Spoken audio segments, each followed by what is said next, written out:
Start करना है।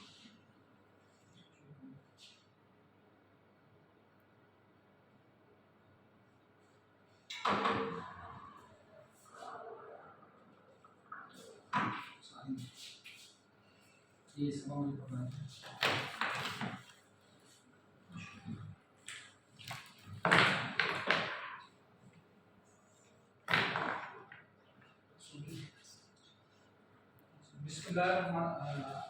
बिस्मिल्लाहिर्रहमानिर्रहीम अल्लाहुम्मा सल्ली अला मुहम्मद व आले मुहम्मद व बारिक व सल्लम तस्लीमन कसीरन कसीरा। सारे सुन रहे हैं मेरी आवाज को? ऑनलाइन में जो बैठे हैं सुन रहे हैं सारे? जी जी बहुत अच्छा, पहली बात तो बहुत माजरत कि हम थोड़ा सा लेट हो गए, तकरीबन 10 से 15 मिनट। वो ड्यू टू सम रीजन ये थी कि कनेक्शन नहीं हो रहा था, यही होता है ऑनलाइन में थोड़ा सा प्रॉब्लम। तो ये मेरी तरफ से बहुत माजरत है आपके लिए। तो इंशाल्लाह आज ये करेंगे, क्योंकि यहाँ जो बच्चियाँ बैठी होती हैं ना फेस टू फेस, इनके थोड़ा प्रॉब्लम होता है कि पूरे 3 घंटे ये उसको ले नहीं सकती इस तरह। हम कोशिश करेंगे 3:20 से लेकर 3:40 तक 3:40 दरमियान में 20 मिनट की हम ब्रेक कर लेंगे, ठीक है? 20 मिनट की ब्रेक। 20 मिनट का मतलब 20 मिनट ही होगा, उसमें आप भी अपना कोई चाय वगैरह कावा वगैरह या कुछ भी खाना या कुछ भी पानी वगैरह अपने साथ रख लेंगे। यहाँ भी जो हम होंगे हम भी थोड़ा सा रिफ्रेश होकर आ जाएंगे, ठीक है? सही है? ठीक है, समझ आ गया आपको? ठीक है, चलो अल्लाह पाक खैर फरमाए।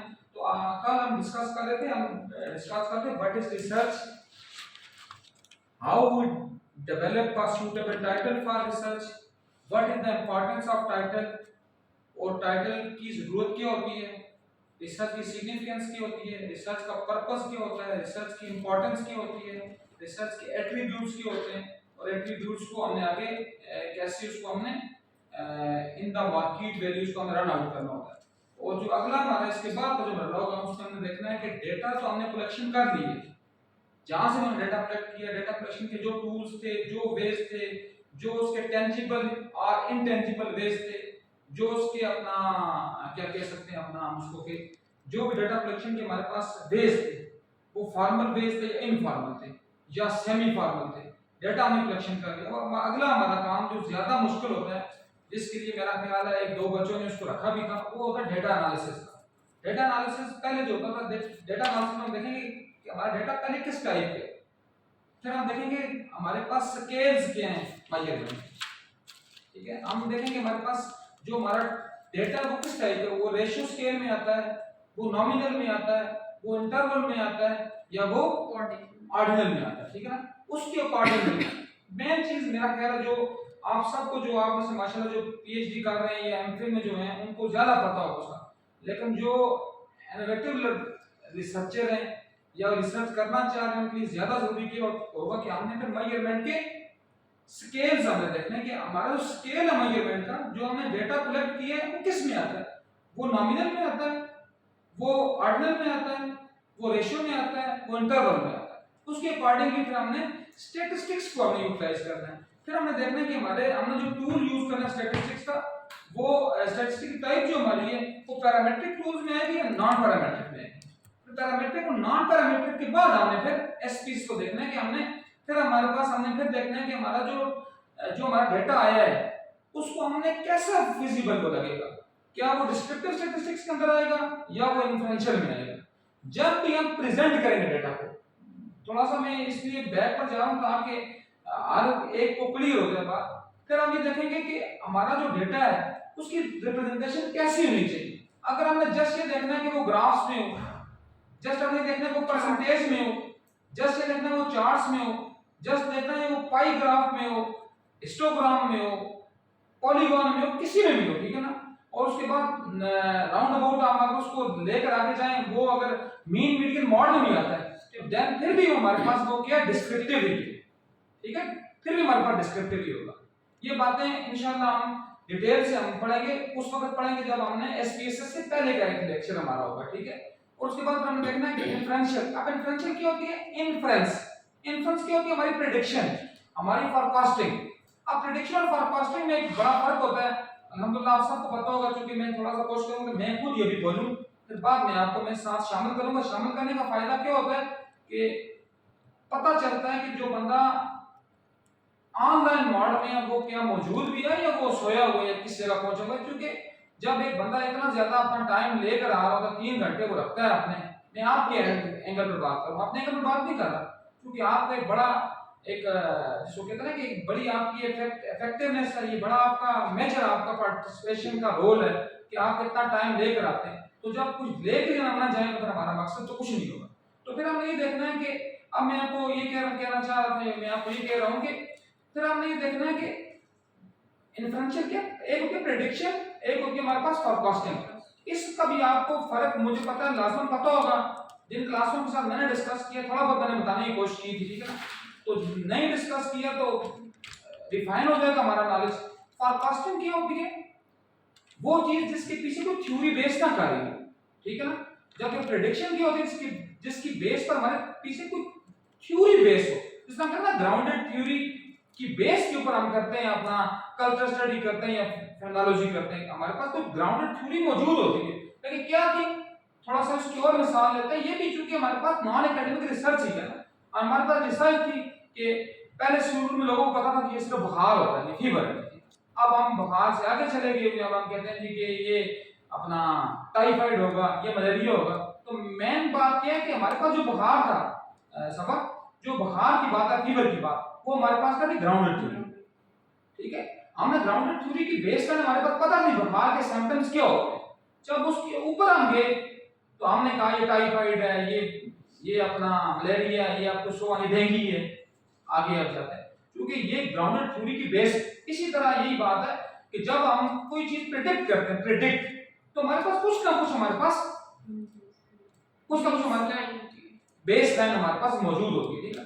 तो उसी बेस लाइन की बेस के ऊपर हम क्या करते हैं, इन्फ्रेंसेस अपने ड्रॉ करते हैं, ठीक है। इन्फ्रेंसेस हम ड्रॉ करते हैं, जो जब भी हम इन्फ्रेंसेस ड्रॉ करेंगे तब हमारे पास क्या आ जाएगी, वो इन्फ्रेंशियल स्टैटिस्टिक्स। और फिर हम देखते हैं हमने टी टेस्ट लगाना है, हमने जी टेस्ट लगाना है, हमने काई स्केल यूज करना है, हमने एनोवा यूज करना है, हमने एनकोवा यूज करना है वगैरह। बाकी भी इसके आगे विल्कॉक्सन टेस्ट होता है, डिफरेंट है। लेकिन चूंकि हम जो एजुकेशन की रिसर्च में ज्यादा ही यूज करते हैं, और में ज्यादा भी यूज करते हैं, हम ये एनोवा यूज करते हैं, या हम यूज करते हैं अपना टी टेस्ट, और या हम काई स्केल यूज करते हैं। ये तीन ज्यादा है जी। क्या करिए, टी स्क्वायर के वो भी यूज करते हैं, टी। हाँ ठीक है, वो तो एक यूज की, ठीक है, रिजल्ट सर सही कह रही हैं आप, ठीक है। अब इसमें भी अगर मैं थोड़ा सा आगे लेकर जाऊं तो टी टेस्ट हम तब यूज करते हैं जब हमारे पास एक्सपेरिमेंटल रिसर्च हो और हमारा जो डेटा हो वो 30 से बिलो, 30 तक हो, ठीक है ना, राउंड अबाउट 30, 31 भी हो सकता है, जरूर नहीं 30 का होगा, लेकिन राउंड अबाउट ये जो रूल है बन चुका हुआ वो ये 30 से बिलो। और फिर हम अपनी पॉपुलेशन को इस तरह ड्राइव करते हैं, ये नहीं है क्या, फिर हम ड्राइव इस तरह करते हैं, हम अपनी जो अपना जो एक्सपेरिमेंटल और कंट्रोल ग्रुप हम अपना बनाते हैं, वो बनाते ही उतना है, जो हमारा एक्सपेरिमेंटल ग्रुप होता है वो राउंड अबाउट 30 ही होता है। अगर 30 से ऊपर हो जाएगा वही तो हम जी टेस्ट यूज करते हैं, सेम एज एक्सपेरिमेंटल में, ठीक है ना। और 100 से वो बिलो होता है, क्योंकि 100 से ऊपर वाली एक्सपेरिमेंटल रिसर्च ज्यादा इफेक्टिव होती ही नहीं, ठीक है। फिर जब हम यूज करते हैं, हम ये कहते हैं कि हमारी रिसर्च अगर हमारे पास कोरिलेशनल होती है, कोरिलेशन, ठीक है, हम क्या यूज करते हैं, एनोवा यूज करते हैं। अगर हमने गुडनेस ऑफ फिट मालूम करना है तो फिर हम यूज करेंगे काई स्केल की बात हम करेंगे। तो इसके ऊपर चूंकि बात की बात है, चूंकि मैं ये कह रहा हूं कि आपके पास बेसलाइन मौजूद हो जाए, आप कहें कि हमने वो चीज भी अभी उसको भी हमें रीड आउट करना है, उसको भी हमने यहाँ सब ने बैठ उसका हमने कंपाइल करना है। यहाँ वर्कशॉप का फायदा ये होता है कि वर्कशॉप में हर एक ने एक दूसरे के एक्सपीरियंस से सीखना होता है, ठीक है ना। आप मेरे एक्सपीरियंस सीखेंगे, मैं आपके एक्सपीरियंस सीखूंगा, मायरा आयशा सीखेगी, आयशा मायरा सीखेगी, ये प्रॉब्लम होता है जिसमें पीयर लर्निंग भी होती है, ठीक है ना, टॉप टू बॉटम भी होती है और बॉटम टू टॉप भी होती है, ठीक है। अब आप यकीन एक दफा नहीं करेंगे, एक दफा मेरा ख्याल प्राइमरी स्कूल में होते थे, तो प्राइमरी स्कूल में एक स्टूडेंट जो था उसने एक स्पीच की, स्पीच में उसने किसी लीडर के बारे में लिखा कि उसने एक किताब लिखी है, बुक कश्मकश। तो टीचर जो थे अपना प्रिंसिपल ने सबके सामने ओपनली कहा कि मुझे भी नहीं पता, मैंने भी आपसे सीखी ये बात। और ये बात होती है जब आप रिसर्चर हैं, सबसे पहले अच्छे रिसर्चर आप कब बनेंगे, कोई भी आप सारे रिसर्चर हैं, कोई इनोवेटिव है, कोई फेज में जा रहा है, कोई अल्हम्दुलिल्लाह फेज से ऊपर चला गया, मैनिपुलेटेड हो चुका होगा, तो अच्छा रिसर्चर वो होगा, गुड रिसर्चर, गुड रिसर्च की नहीं, गुड रिसर्चर की सबसे बड़ी पॉजिटिव पॉइंट क्या होता है कि वो चीज को एक्सेप्ट करता है, और दूसरी बात है वो उस बंदे तक उसको, अब देखिए हम क्यों कहते हैं कि रिसर्च में हम जो चीज भी देखते हैं बिल्कुल चैप्टर 2 में, चैप्टर 1 में, या अपना हम कहें किसी हद तक चैप्टर 4 की डिस्कशन में, ठीक है ना, हम वहां क्या बात करते हैं, हम ये लाजमन कहते हैं कि ये उस बंदे ने कहा होगा। इंशाल्लाह हम उसके ऊपर ही बात करेंगे, हम रेफरेंसेस कैसे कोड करते हैं। एक रेफरेंस जो होगा, लेट्स सपोज दैट हम कहें जी ये लिखें यासर, अगर ये टेक्स्ट के अंदर आए तो उसको कैसे लिखेंगे, अगर ये अपना पैराग्राफ के एंड पर है उसको हम कैसे लिखेंगे। जब दो बंदे हो, फर्ज किया हम कहें आयशा एंड मायरा, इनको हम अगर ये विद इन टेक्स्ट आए तो उनको हम कैसे लिखेंगे, अगर टेक्स्ट के एंड पर आए तो हम उसको कैसे लिखेंगे। फिर हम ये तीसरी बात ये करेंगे कि अगर दो से ज्यादा है एट ऑल, जब हम बात करते हैं उनको अगर हम कैसे लिखेंगे, विद इन टेक्स्ट और एंड आफ्टर टेक्स्ट, ठीक है। इसके लिए आपने देखा होगा, इनसाइड जो रेफरेंसेस होते हैं वो क्या होते हैं, साइटेशन, ठीक है ना। और फिर हम जो रेफरेंसेस, ये इसमें एक बहुत बड़ा फर्क होता है, ये चूंकि हमारा आखिर की बात है, लेकिन सिर्फ ये है कि हम चूंकि अपना पेज बना रहे हैं, आप ताकि एक्टिव हो जाए कि हमने क्या क्या चीजें देखी। अब हम देखते हैं, एक होती है हमारे पास रेफरेंसेस, एक होती है बिब्लियोग्राफी। इन दोनों में जमीन आसमान का फर्क होता है, ये दोनों एक चीज नहीं है। References is different thing, bibliography is different thing. ये भी मैं अभी छोड़ रहा हूं, इसलिए छोड़ रहा हूं कि ताकि हम एंड पर जाएं और हमें पता हो।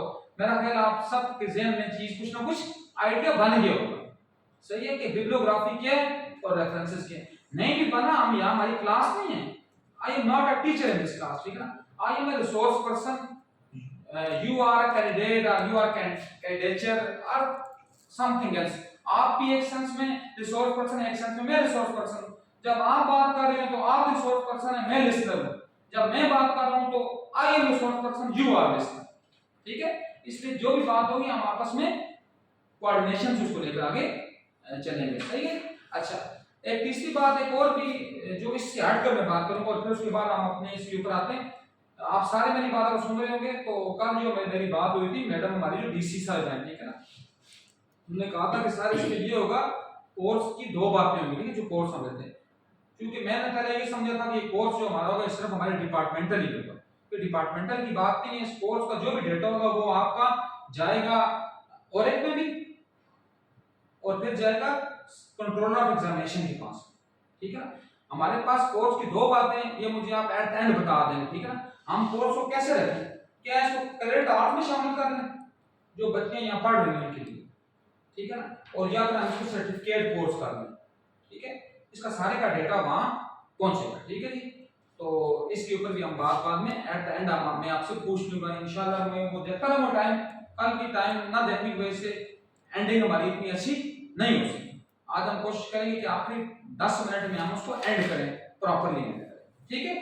अच्छा जी, अब आते हैं मेन चीज के ऊपर, ताकि हम अपनी बात भी हमारी कंप्लीट और कंपाइल हो जाए। हम ये देखते हैं crafting and effective research title. अब हम टाइटल के ऊपर आ रहे हैं। मैं आपको विदाउट एनी एक्सक्यूज, मैं ये अपनी किसी इसके लिए नहीं कह रहा कि मैं ये कोर्स ले रहा हूं और मैं ये कह रहा हूं कि अगर इस कोर्स की सबसे बड़ी इंपॉर्टेंस कोई है वो टाइटल सिलेक्शन की इंपॉर्टेंस है। कोई भी स्पीशीज की इंपॉर्टेंस नहीं है, कोई भी डाटा एनालिसिस की नहीं है, सब चीजें हो जाती हैं ऑटोमेटिकली, आप उसमें एक्सपर्ट बन जाते हैं। मुझे एक टीचर यहाँ है हमारे, समझ लें हमारे सबसे सीनियर बंदे हैं, उनकी एक बात मुझे बहुत अच्छी लगी और मैं इस बात का क्रेडिट उन्हीं को दे रहा हूँ, ठीक है। क्योंकि मैं इसलिए कह रहा हूँ कि मेरी बात सारी रिकॉर्ड हो रही होगी और वो जान भी जाएगी वो सब। उन्होंने कहा कि मैंने पीएचडी से कुछ नहीं सीखा, वो बल्कि उन्होंने एक अच्छे सेंटेंस से बात की कि पीएचडी में आप कुछ भी नहीं बिगाड़ सकते। मैंने जो कुछ सीखा मैं प्रैक्टिकल लाइफ में आके सीखा। क्या जब आप देखें, जब आप जाते हैं ना प्रैक्टिकल लाइफ में, जब आप एक बंदा जब खुदा ना खास्ता वो डूब रहा हो पानी में, तो वो तैराक अगर ना भी हो तो आपको मारेगा, लेकिन उसके लिए जरूरी क्या होगी बात, मेरा क्या बात में जरूरी होगी, उसके लिए जरूरी बात ये होगी कि आपके अंदर ईगरनेस हो, ठीक है। और उसके बाद अगली बात जरूरी क्या होगी कि आप चीटर ना हो। उसके बाद अगली बात जरूरी क्या होगी, सबसे बड़ी जरूरी बात है कि आपके अंदर एक्सेप्टेंस हो कि मैंने ये गलती की। हमारे यहाँ सबसे बड़ी खामी क्या है एज अ नेशन, कि हम सब कुछ अच्छे हैं, हम अच्छे रिसर्चर हैं, हम अच्छे राइटर हैं, हमें सब, लेकिन हम जी हम एक्सेप्ट नहीं करते। बहुत क्लास हम एक्सेप्ट, गलती एक्सेप्ट करने कौन सी बड़ी क्या बात आती है। देखें किसी ने एक बड़ी जबरदस्त बात की थी कि अगर रात को चूंकि माशाल्लाह आप मोस्टली हम पूरे उसमें फीमेल ही ज्यादा है, एक आधी बात है मेल की, तो ज्यादा जो फीमेल, अब देखें रात को अगर दरवाजे के ऊपर दस्तक हो नाक हो, ठीक है ना, आप लोग फौरन डर जाते हैं, मतलब आप लोग क्या हम लोग सारे, ठीक है। लेकिन क्या होती है खौफ से ना, वो मौत होती है, आधी मौत। अगर आप उठकर दरवाजा खोल दें, क्या पता कोई आवाज आ रही है कुछ हो, आपका खौफ खत्म हो जाएगा। तो खौफ को खत्म करने वाली बात सबसे अच्छी बात है। रिसर्चर की सबसे बड़ी खूबी होती है वो एक्सेप्ट करता है। देखिए हमने भी इस फेज से गुजरे हुए हैं। बंदा शुरू में शायद कहता है यार कि मैं इसको कोट ना करूं, मैं अपना लिख दूं, ठीक है ना। आप अपना लिखेंगे आप गलत होंगे, किसी का लिखेंगे आप दुरुस्त होंगे, क्योंकि आप उसको रिकॉर्ड, अब देखिए आजकल सोशल मीडिया का दौर है, हम क्या करते हैं, सबसे बड़ी हमारी खामी क्या है रिसर्च की, कि हम किसी की तहरीर होती है उसको चोरी करते हैं, कॉपी करके वहां लगा देते हैं। आप क्योंकि मैं राइटर भी हूं, मैं ये नहीं कह रहा कि मैं वैसे मैं लिखता भी हूं, ठीक है ना। तो लिखने में आप यकीन नहीं करेंगे, आपका आधी बोतल आपकी खून की जाया होती है सिर्फ एक आर्टिकल लिखने में। अगर एक बंदा अपने इतना ज्यादा अपना वो कर रहा होता है कौन के लिए, अपने लिए, किसी के लिए, देखिए मुझे बताएं क्या फायदा होता है हमें। बाहर लोग हमें कहते भी हैं, मुझे मेरी घर में वादा मोहतरमा भी कहती है कि मतलब किस लिए दुश्मन पाल लो, लिखने का मकसद क्या है, और लिखने से शायद हमें कुछ पैसा भी नहीं मिलता, मतलब जब हम इसके ऊपर लिखते हैं सोशल मीडिया पर। लेकिन क्या होता है, देखिए दो बातें होती हैं, मेरा ख्याल है ये जो बच्ची है ना इफ्सा, मुकद्दस और तीसरी अपना अफीफा, ये ज्यादा मेरी बात पहुंचेगी, क्योंकि इनको जो मैंने कोर्स पढ़ाया मैंने उनको ये बात की थी। देखिए एक होती है आपके राइट्स, एक होती है आपकी ड्यूटीज। राइट्स क्या है कि आपका right of freedom of speech, आपका राइट ऑफ फेयर ट्रायल का। लेकिन देखिए अगर हम लोगों से अगर हम अपने राइट मांगते हैं, हमारी कोई ड्यूटीज भी तो है ना। हमारी ड्यूटीज क्या है, जब अल्लाह ने हमें इतना चलता फिरता हुआ इंसान बना दिया और हमारे पास अल्लाह ने देखे हाथ दिए, पांव दिए, कान दिए, आंखें दी, अल्लाह ने हमसे कुछ भी नहीं मांगा, लेकिन अल्लाह ने हमसे मांगा है, अल्लाह ने हमसे अपनी ड्यूटीज मांगी है। अब ये मेरा हक है, अगर मैंने पीएचडी कर लिया, ये मेरा हक है कि मैं उसको आगे एक्सप्लॉइट करूं, मैं उसको आगे फैलाऊं। अगर मैं नहीं फैला रहा, नहीं लिख रहा, तो मेरे कलम से ताकत भी अगर मालिक ले ले तो फिर हम क्या करेंगे।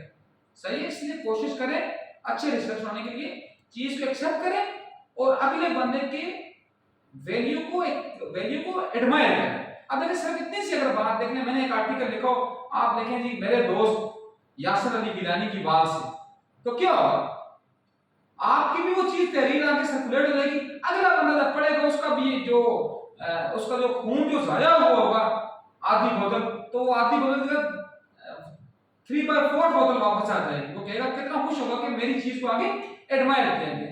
इसलिए जब भी रिसर्च करें, बिलखुसूस जो आप लिटरेचर रिव्यू करते हैं, उसमें लाजमन हर हाल में आपने क्या करना होता है, आपने हर हाल में उस बंदे को आपने कोट करना होता है। और ये हम इंशाल्लाह एट द एंड, ये बहुत कम मतलब होता है, बहुत लोग पीएचडी भी कर लेते हैं लेकिन उनको रेफरेंस कोट करने नहीं आते, और ये मैं विदाउट एनी एक्सक्यूज कह रहा हूँ, बहुत लोग होते हैं, ठीक है ना, हमारे यहाँ भी हैं, सब जगहों पर हैं, रेफरेंस कोड करने नहीं आते। अगर नहीं आ रहे तो इसलिए वो कैसा रिसर्च है, ठीक है। अच्छा अब जाते हैं अपना सिग्निफिकेंस ऑफ द टाइटल में, फिर लंबी बात चलो किरण भी आई है, तो टाइटल की हम बात, जो मेन चीज हमारी टाइटल है। अगर देखें अभी आप ये कर रहे हैं अपना जो एमफिल के बच्चे हैं, अभी आपका ये जा रहा है अपना, आपने एक जिसको कहते हैं मैनस्क्रिप्ट अपना भेजना है आपने, ठीक है ना। उसमें मैंने अभी बच्चों से ये बात कहा था कि दो चीजें आपके काम की, बस कुछ भी नहीं, एक आपका टाइटल और एक आपके ऑब्जेक्टिव्स। ये अगर अच्छे बन गए, आपकी रिसर्च आंखें बंद करके बंद हो जाएगी, आप बेफिक्र रहें, आपका लिटरेचर रिव्यू भी हो जाएगा, आपका सैंपल पॉपुलेशन भी हो जाएगी, कोई बंदा आपको तंग नहीं। देखें जब भी आप डिफेंस देते हैं, बिल्कुल एसडीएम साहब मेरी बात सुन रही होंगी, ज्यादा उनके लिए प्रॉब्लम होगा क्योंकि उन्हें डिफेंड करना है। तो मैं आपको ये by virtue of my knowledge और माय एक्सपीरियंस में ये बात कह रहा हूं कि जितना भी आपका जो काम होगा, आपका सिर्फ और सिर्फ जो डिफेंस में आप लोग फंसते हो या हम लोग फंसते हैं, वो सिर्फ टाइटल के ऊपर फंसते हैं, वो सिर्फ और सिर्फ अपने ऑब्जेक्टिव पर फंसते हैं, बाकी कुछ भी नहीं होता। बाकी इतनी मोटी हमने जो बुक लिखी होती है उसमें सिर्फ 3 चीजों के ऊपर हमने डिफाइन करना है, बस जस्ट ओनली 3 थिंग्स। मैं पहले 3 जिस तरह कहते हैं ना वाजिब, फर्ज और सुन्नत, मैं वो बात करता हूं। इस थीसिस में जो चीजें वाजिब है, वो वाजिब क्या है, आपका टाइटल, आपके ऑब्जेक्टिव्स और आपके कंक्लूजन। ये वाजिब है, ठीक है ना। जो सुनते हैं जिनको अदा करनी जरूरी है वो क्या है, आपकी पॉपुलेशन, आपका सैंपल, आपकी सैंपलिंग टेक्निक, ठीक है ना। और जो मुस्ताबे आगे करते हैं तो वो मुस्ताब होने में कौन सी बात, आपकी फाइंडिंग्स, बाकी कुछ भी नहीं है। बाकी सिर्फ और सिर्फ आपकी बुकलेट बनने की शक्ल होती है, जो बुकलेट वहां पहुंचती है, किसी ने कुछ चेक नहीं करना होता, ना चेक किया जाता है, ठीक है ना। एक और सिर्फ देखें, जिस तरह हम कहते हैं ना कि हम अपनी वैलिडिटी में सबसे सबसे जो इंपॉर्टेंट वैलिडिटी की टाइप है कौन सी होगी, फेस वैलिडिटी। फेस तो ना, कंटेंट और कंस्ट्रक्ट बाद की बात आएगी ना। तो मैं यहाँ से मुझे एक और वाकया याद आ रहा था, लेकिन वो वाकया चूंकि मैं डिस्कस नहीं करूंगा क्योंकि हमारा टाइम पहले 15 मिनट लेट हो गए थे हम, तो वो इंशाल्लाह फिर कभी जिंदगी ये रही कि 3 बादशाह थे, उन्होंने अपने शहरों को कहा कि हम 1 साल के बाद मिलेंगे तो हम कैसे हम जज करेंगे कि हम में से किसका शहर सबसे ज्यादा मोस्ट पावरफुल है, मोस्ट रिसोर्सफुल है। तो उन्होंने काम एक किया, उसके ऊपर में इंशाल्लाह फिर बात करेंगे, जिस वक्त आप लोग बोर हो जाएंगे। अभी हम इंशाल्लाह सारे एक्टिव हैं, हम काम। अब देखिए सिग्निफिकेंस, अब टाइटल की अहमियत क्या है, what is the significance of title. अब देखिए एक बंदा है, अच्छा चूंकि फिर बात लंबी हो जाएगी, मैं नहीं कहता। अब फर्ज किया मेरा नाम है यासर, ठीक है, मैं बात करता हूँ टाइटल है ना, मुझे मेरे माँ बाप ने टाइटल दिया यासर। अब इसके पीछे कुछ ना कुछ हिकमत होगी। एक हमारे यहाँ इसी ये जिस मैं रूम में खड़ा हूँ, किसी के नीचे हमारा एमपीआर है। एमपीआर में एक कॉन्फ्रेंस हुई थी हमारी, 4 दिन की वर्कशॉप हुई थी। मेरा ख्याल अभी आप एमफिल में या पीएचडी में एनरोल नहीं हुए थे, ये पिछले साल मेरा ख्याल मार्च अप्रैल की बात है। तो 4 उसमें एक जैन से उनका नाम उतर गया हुआ है, पता नहीं वो कौन थे, अल्लाह पाक उनको खुश रखे। उन्होंने बड़े जबरदस्त उन्होंने कहा कि आपको मैं 2 मिनट देता हूँ, आप अपना नाम आप अपना लिखें डायरी के ऊपर। नाम लिखने के बाद आप क्या करें, अब मैं आपको मैं देता हूँ उस नाम का मतलब क्या है, मतलब सबको आता होगा तकरीबन, लेकिन मैं जो आपको टिप दे रहा हूँ वो टिप ये कि आप घर जाकर आज आप ये चेक करना है अपने माँ से, अपने बाप से, अपने बड़े भाई या बहन से, किसी से पूछना है कि मेरा नाम रखा किसने, और रखने के पीछे वजह क्या होगी। आप ही मसला अपने छोटे भाइयों को आपके जहन में किसी एक्टर का आप नाम ले देखते हैं, इनको पसंद हो तो आप उसके नाम पर अपना नाम रख लेते हैं, किसी मजहबी स्कॉलर के ऊपर नाम रख लेते हैं, किसी अब तो किसी साहबी के ऊपर, किसी एलबैत की सस्ती के ऊपर। अब अरब में सबसे जो मशहूर नाम है, हम बोल लेते सबसे मशहूर नाम जो अरब में, आप जाए ना किसी भी अरब कंट्री में, सऊदी अरब में जाएं, लबनान में जाएं, उर्दन में जाएं, कहीं भी जाएं, बस सबसे जो मशहूर नाम वो मोहम्मद है दुनिया में। वही ना। हम तो उससे नहीं जाते ना, हम तो उससे रखते हैं मेरा नाम है, मेरा नाम तो यासर है ना, मेरा नाम के साथ लग गया कि यासर अली, लेकिन जो एक्चुअल नाम रखा है माँ बाप ने तो यासर से इंपैक्ट होगा ना, अली का भी इंपैक्ट लाजमन होगा यहाँ, लेकिन हम उस देखिए अब वहाँ जो असल नाम था वो होता ही मोहम्मद है बस। हम तो साथ लिखते हैं ना मोहम्मद मुगीस, मोहम्मद यासर, मोहम्मद बेलोल वगैरह वगैरह कुछ, लेकिन वहाँ एक्चुअल नाम ही मोहम्मद होता है। ये अकीदत होती है, क्यों कि जो आपका नाम होगा उसी से आप पहचाने जाएंगे। मैं देखिए मैं लंबी बात नहीं, ये आपके अंदर जब आप ये समझ जाएंगे, मुझे अल्लाह के सामने कम से कम ये मैं अल्लाह के सामने ये इस बात से मैं मुबर्रा हो जाऊंगा कि मैंने कुछ ना कुछ आपको दिया है, क्योंकि टाइटल ही मेन चीज थी।